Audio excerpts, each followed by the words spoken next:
The capital letters on any triangle are the angles, and the lowercase letters are the sides. So if you notice, all of these three formulas require three capital letters and one little letter. You see it? The 6.6 would be a side, so that would be a little letter. Okay, we're going to analyze which one it is.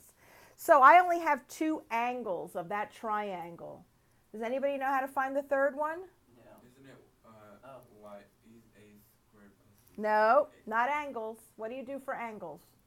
You add the other ones. Yeah, what do they add up to? 180. 180. So everybody on your calculators, take 180 minus 44 minus 21, and we'll find that third angle. You've got to do that first before you can start this problem, okay? So the third angle is 115. So I'm going to start writing down what we have for this triangle. We have big A is 21 degrees. Big B is 115. Big C is 44. And what side do we have? Little c, little a, or little b?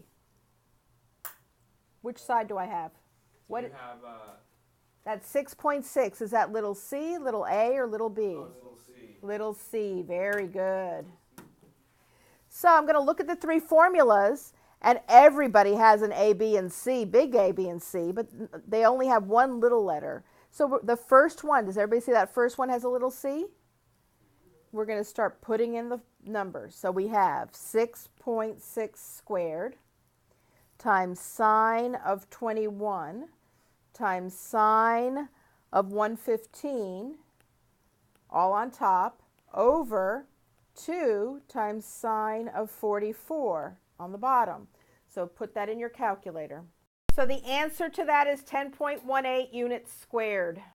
Here we have angle A, big A is 32 degrees. Big B is, we don't have it. Somebody give me big B.